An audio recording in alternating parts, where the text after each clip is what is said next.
Ladies and gentlemen, welcome back to another Gotham Chess openings video. Boy, do I have a treat for you today. Whether you're a beginner, intermediate, or an advanced chess player, most certainly you have come across or even played the London system. Today, I am going to present to you a weapon against the London system that is virtually unknown. Now you might say, wait a minute, Gotham, don't you yourself have a London course for white? Link in the description, by the way. Yes, I do, but the thing about weapons against openings is that those weapons don't necessarily win the game. That line that I'm going to show you in today's video is covered in my course, and it just leads to a playable position for both sides. As always, the video is split into multiple parts. First, we will go over the theory, and I put the moves in the description of the video for you to play around on your own, and there are 2 games against my subscribers. So we kick things off with white beginning the game d4, and we will be playing d5. You say, well, Levy, I don't play d5. I play the Dutch. Yeah, but you clicked on this video. So d4, d5. And white will play either bishop f4 now, or knight to f3, followed by bishop to f4. So first, I'm just going to give you the good stuff. My friends, I'm just going to give you the good stuff. Bishop to f4.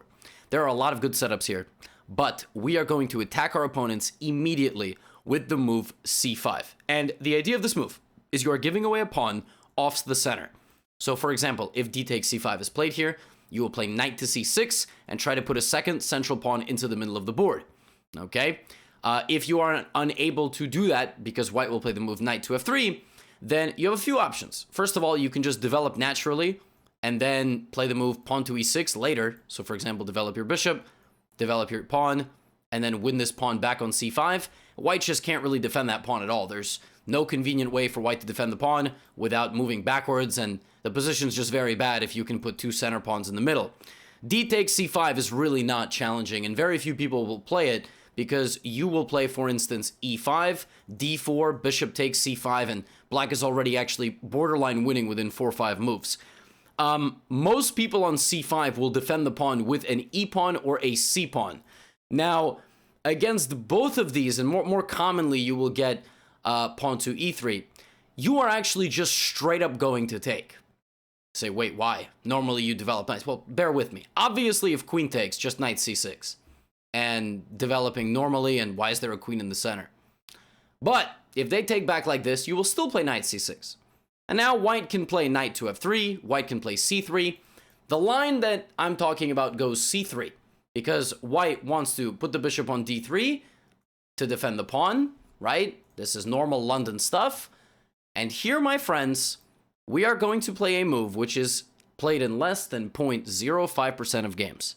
0.05. 1,600 games according to the Lead Chess database, Masters level database. 1,600 games out of 2.9 million, which begin d4, d5, bishop f4. We are going to play the move f6. And now you see the point. We are delaying the movement of our knight. And in many of the positions we look at today, f6, e5 is a key methodology to our game plan. We want to challenge the London player. We want to attack the London player. We want to take the center away from the London player and make them uncomfortable.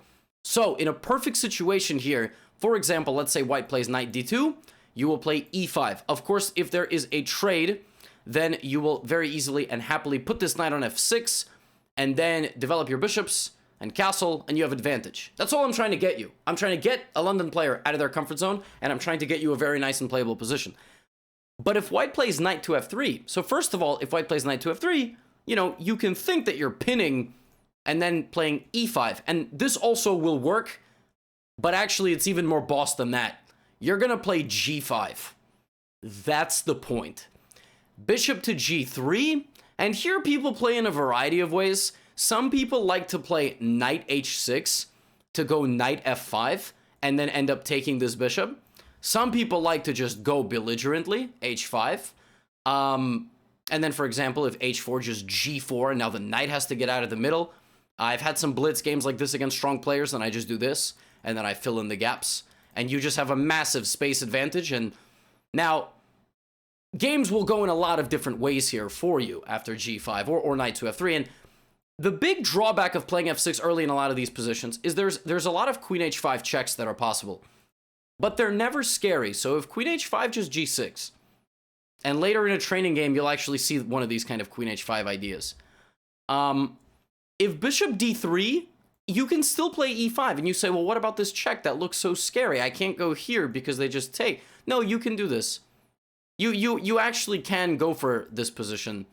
Believe it or not, the computer actually thinks that after this forced sequence of moves, black is almost winning. Like, white has only one move here that doesn't just lose the game, and that move is knight e2. Because if knight to f3, for example, you have check, this queen e7 long castle. Keep in mind, this queen to e7 check, long castle. You will see that also later in the video. Check, win a tempo, and then castle the king out of the center of the board. But the central methodology is this move f6. And of course, white here might play knight f3. If white plays knight f3, then white has not played the move c3 yet. That's a big thing. Pay attention. This is very, very important. Don't just spam f6 against everything. You have to be able to play the move e5, right? If white plays c3 and you play f6, you are threatening to go here. But if white plays knight f3, you are not threatening to go there. So in that case, you might need to go long or prepare a bishop move to g4 followed by f6, e5. Okay, followed by f6 and e5, for example. But in general, the whole methodology here is to delay the movement of the pieces over here, play f6, g5, e5, etc., and go for a big attack. Light squared bishop comes out and pins. And, you know, the London system can be played with knight f3 on the second move as well. Now, against knight f3, here's the most important thing. I just said white has not played c3 yet, right? White has not played pawn to c3 in any of these positions. So white can still play c4. So if against, really the thing about knight f3 is that you don't know if they're going to play the London. If you knew they would be playing the London, then you can just go for our setup. But so what I play against knight f3, if I'm anticipating to go like aggressive against London, I'll play knight c6. The problem with knight c6 is that if they go London, that's great. Then we can play bishop g4, for example, f6 and e5. And later we have a training game that looks like this. So do pay attention to how that training game goes with this pin. And for example, you know, if e3, f6, this is actually not, that's still, like, this is still fine for us. Because, for example, takes, you can take the knight first, so it stops guarding the center, and now you can play a very nice position where you just have two knights in the center. It's fantastic. Knight, push the pawn to e4, bishop comes out. But if you play knight c6, the drawback is they can play the queen's gambit now, and now you're in a Chigorin defense. Or if you play e5, you're in a Albin counter gambit. So you need to pair parts of your repertoire together that makes sense. At the same time, if you play d4, d5, you by default need to have a weapon against the queen's gambit because it might happen on the second move. So if that makes sense to you, I'm giving you a weapon to beat the London, but now you need to pair that with something else because you might face a queen's gambit, or you might face a Catalan, or you might face something like that.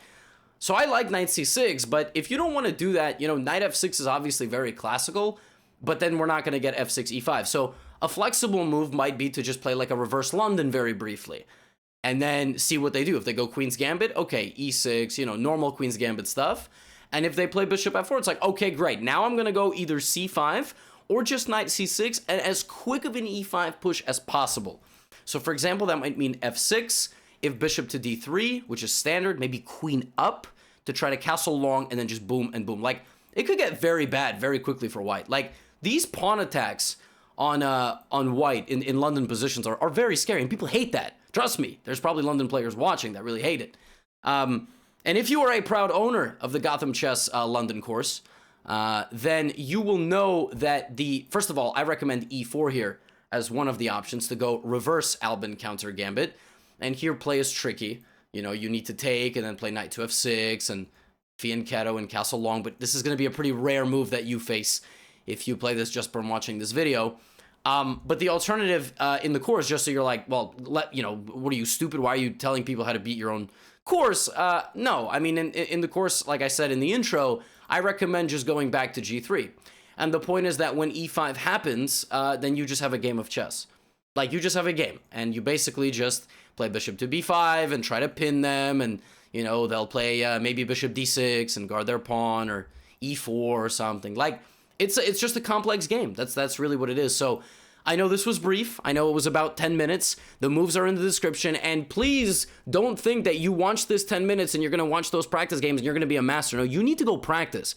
That's what a lot of people don't realize. I make this as easily digestible for you. I try not to make the videos 2 hours long, but that doesn't mean I'm thorough. I'm missing stuff in these videos, but I'm trying to give you the most practical, condensed, but informative bit of theory that I can. Okay, so if I miss something, you need to go fill in the gaps. I'm telling you right now, full disclosure, but go and hunt people down because this is a super rare weapon. Let's play some games.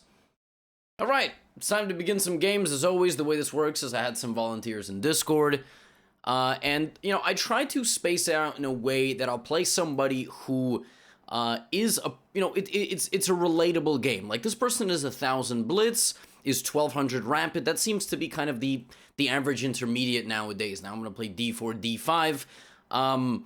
And the next opponent is going to be like 17, 1800. So we have D4, D5, and now in this game we have Knight to F3.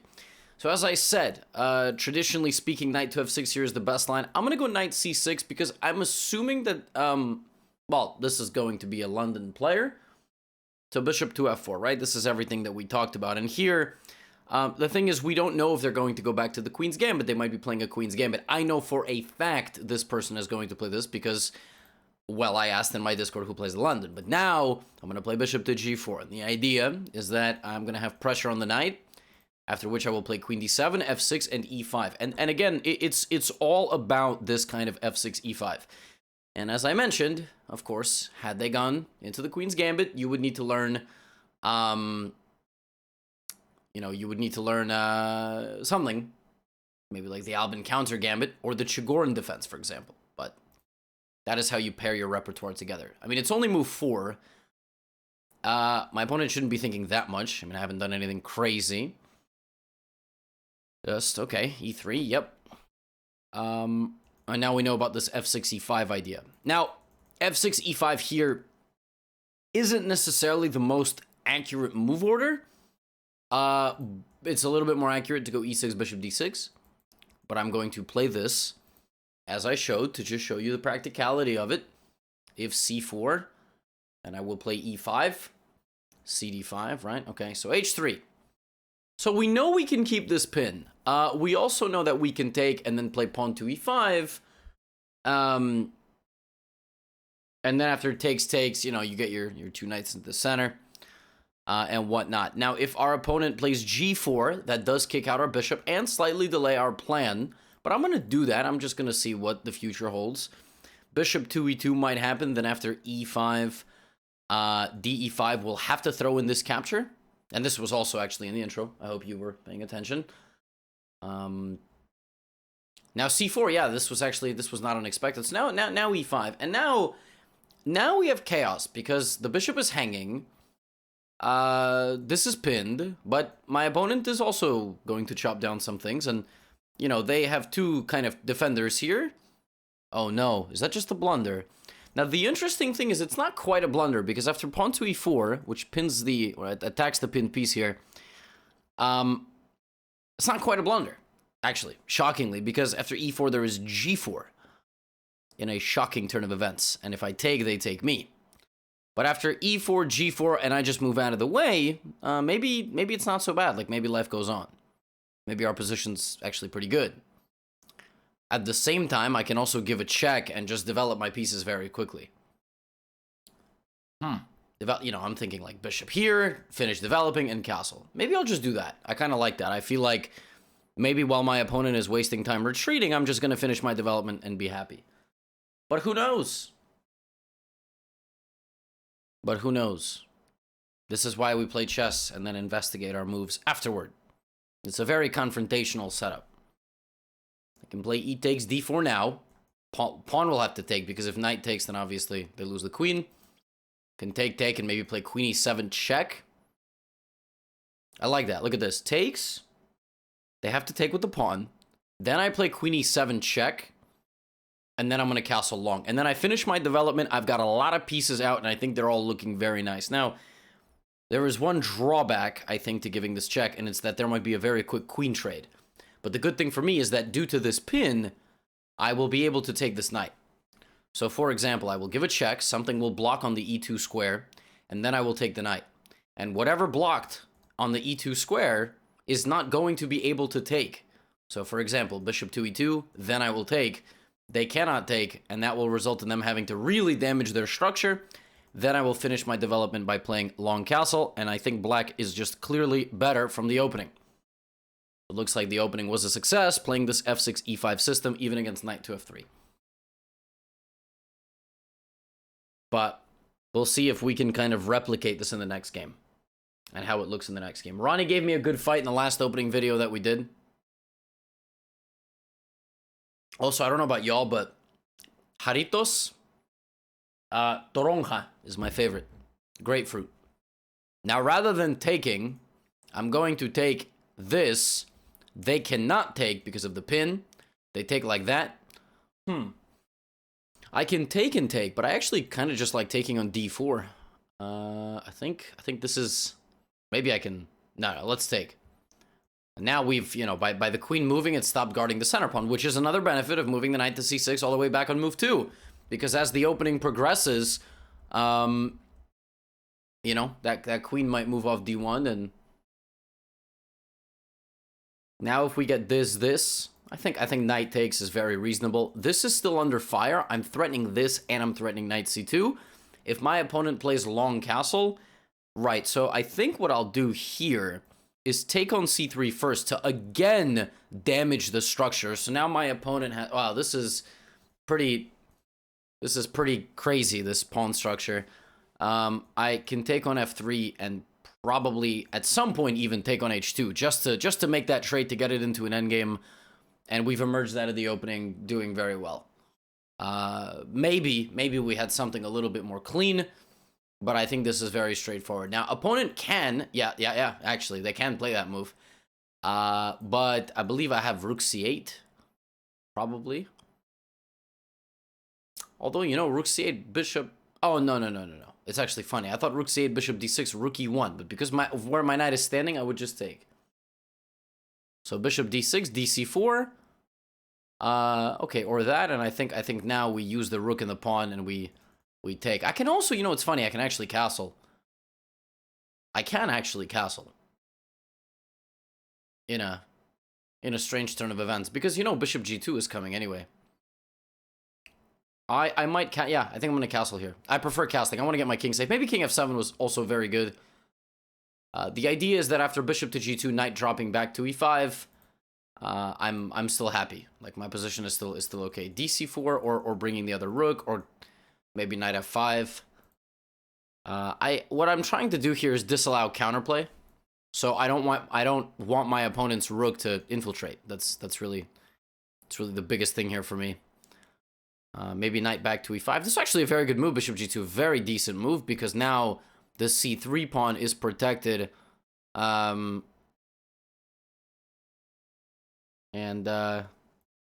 this 1000 is doing a very good job here.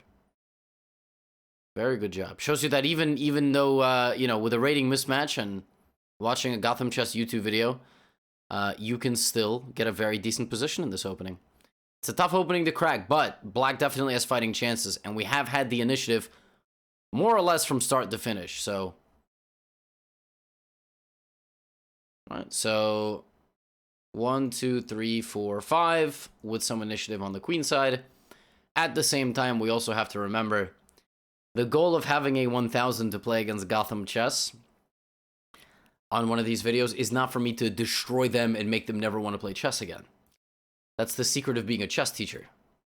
You know, there's a fine line to tread between wanting to be instructive and winning the game, but, you know, winning the game and also trying to be dominant.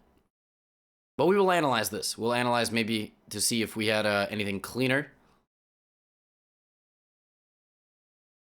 Knight takes.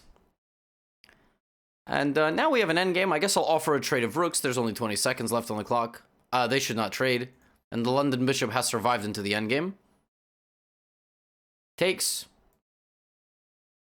Rook takes d5. And there's a few ways to win this. The easiest would be to just transfer the rook. Okay, opponent doesn't want to give me the pawn. Oh. I can give a check and take this pawn. And with the time advantage, the easiest thing to do here is just to push. Just to push the past pawns. Make sure you're not blundering anything. At some point, you can even make this sacrifice. Because now 3 pawns will win over 1 pawn. And this was actually a very good game. It was a very decent game by my opponent, who was also going down to, like, you know, the final move. That was an excellent game. They should be very proud. And now we will analyze. We will analyze here. So everything was good. Everything was according to plan. We played well. Bishop b4 was the best move. ED4 and Queen e7 was also the best. Nice. So I'm happy with my play from the opening. I wonder if I did something wrong. Nope. Everything was okay. So here castling was an inaccuracy. What I should have done is played knight to f5.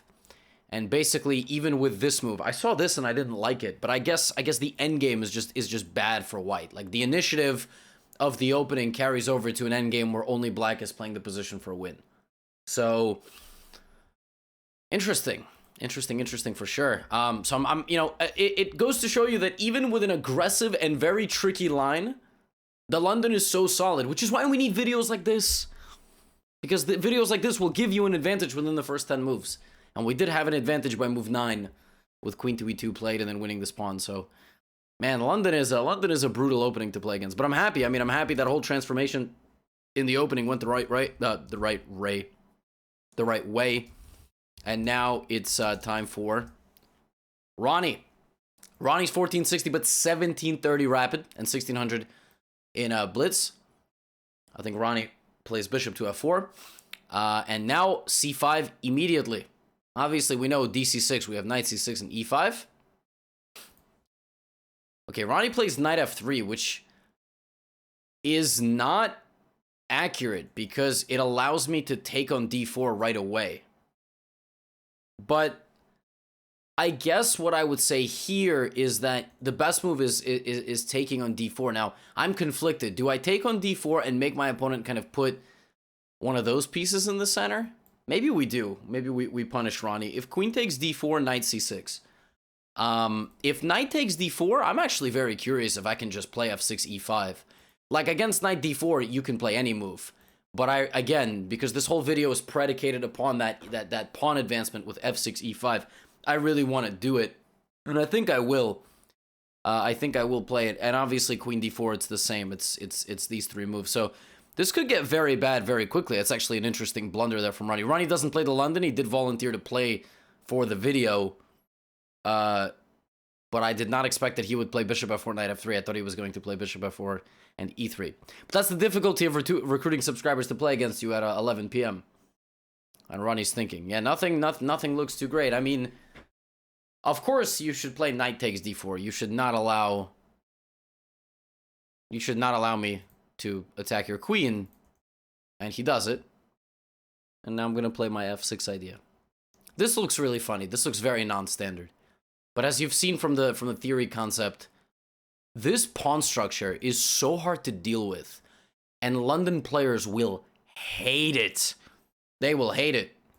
So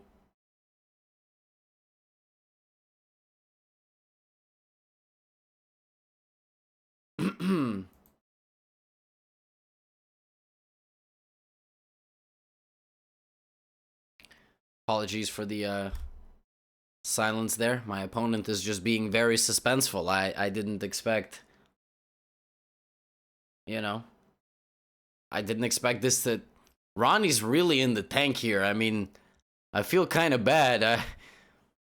The thing about, you know, I recruit my subscribers to play against me late at night sometimes because I'll be recording videos to launch at 7 a.m. the next day at like 10, 11 p.m.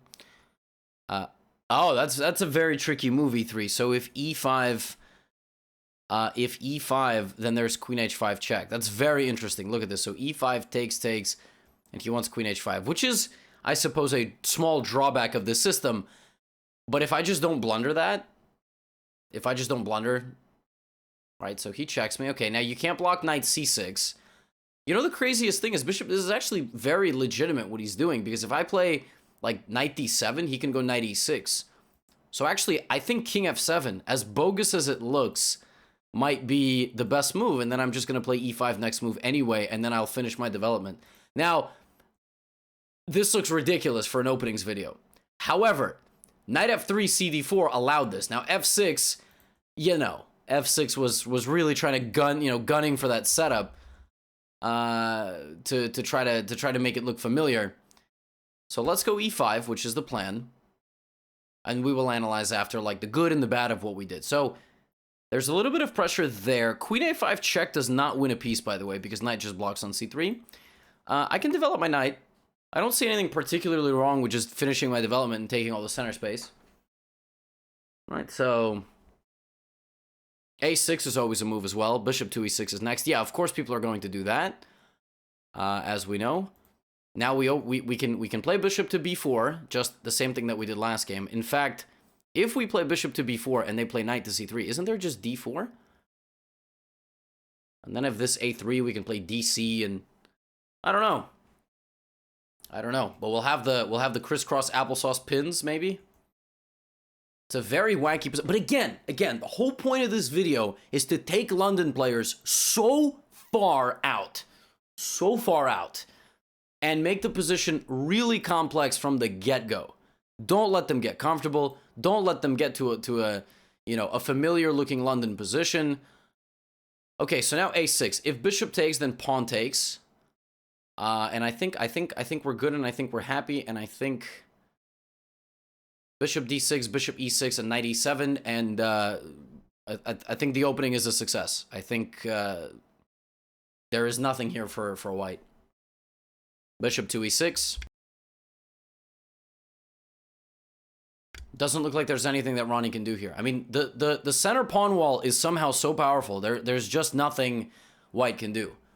Like, again, exactly what I said. I'm going to finish my development around my king. And maybe the hardest part is, like, what's next? You know, like, what, after we do all this stuff, what do we do next? How are we actually going to win this game? First of all, I can trade queens and go to an endgame if I really want to. I can try to trade rooks. But I can go on a pawn attack as well. Like, I can play g5, for example, because I don't see anything this queen is trying to do. So what if I just play g5, h5, and h4? You know, h4, g4 will always kick the knight out of the middle. And then all endgames are good for us too. Why? We have two bishops, they just have one, and we have a lot more space. We have more open lines, more space. We have the bishop pair. So a lot of good things going for us in this position. Again, knight b3, I'm trying to figure out what that move, you know, like maybe I plant my queen out here, and h5, this is interesting. I guess knight c5 is potentially coming, so I'll play queen b6, just kind of pressuring the knight, covering the knight coming to c5. Everything on the c file is controlled. And, you know, I'm not going g4 because I don't want knight h4. I want to shut out these pieces more than I want to advance and attack them, if that makes sense. My pawns here are taking up space, and they're disallowing my opponent from moving toward me. For example, h5. Like, the difference here is that now maybe I'll even use this pawn as a target. That's a hook now. So I'll target both pieces and try to trade things out. I also have knight to f5, which attacks the bishop on g3. And if I really want to, I can always, you know, switch the play action back to the queen side. So we have a lot of play in this position from just a decent opening. Now I'll go rook c8, so nothing can come in this way. I expect something like b4 maybe. But again, we're not afraid of just taking our space advantage to the endgame. Okay, knight back to d2. Is something like f4 coming? That's under a little bit of pressure there. Let me just trade the rooks. I also have queen b2. I guess I shouldn't forget that I do have queen takes b2 as well. But let me force the bishop back to h2, so now the king can't escape, and now I will go queen takes b2. And now if rook c2, there are back rank problems.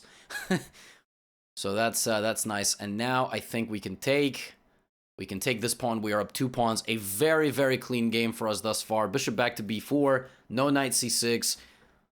d4. And this is just a lot. This is a lot to deal with. That's actually a great move. Bishop takes a5. Now there's knight a5. I guess I'm Trying to think what to do for me here. I guess I can take, and I can just push my pawn. So knight a5, I will go d3. This bishop, I mean, the London bishop in this game was absolutely dominated. Just completely from start to finish. So that'll teach the London players will not sleep very soundly once they see this video. Unless they have, you know, the Gotham course, then they know what to do. But now the knight is just trapped. It's completely dominated, has no moves. And actually, that's just back rank mate because the bishop is blocked in. Wow, very, very clean game. I'm happy with that one. I'm glad to end on that one. Because, and again, I said we would analyze it briefly. I wonder, okay, so f6, you know, it's funny. The best move for white after f6 is bishop takes b8, which again will just never happen. And even if it does, you'll get a great position. So I played g6, and it's funny. The machine is not afraid. So the machine is not afraid at all. The machine actually thinks that black is winning here. Because after king f7, there's nothing white can do. That is fascinating. Now, I wouldn't say that you could do this for the faint of heart. But this, yeah, this is winning because there's no check. Your bishop covers everything, and your next few moves will just be like knight f6, knight c6, and white will just be losing. So, for example, here, knight f6, like long castle. Actually, bishop d6, and the queen is getting trapped. The queen is literally just trapped. Wow. Every square around the queen is occupied. That is nuts. So, looks like we could have done it. I played g6, which I actually don't think was that great of a move. Yeah, it allowed queen f3. The opponent could have basically sacrificed material in a different way. But even with king f7, black is better. Like, the computer thinks that this position is better for black. And the way we did this and ended up kind of in this position, black is much, much better. Black has a very, very clear advantage here with the two bishops, the big center, everything that I talked about. So, hopefully this was helpful. Hopefully this is a practical weapon for you to take on the London system, because obviously you can't really stop the London unless you play the England Gambit, which is not a very good opening. So let me know your thoughts in the comments below. Feel free to share some games, as always, in the comments. And if there are any other openings you'd like to see me cover in the future, do let me know as well. I will see you in the next video.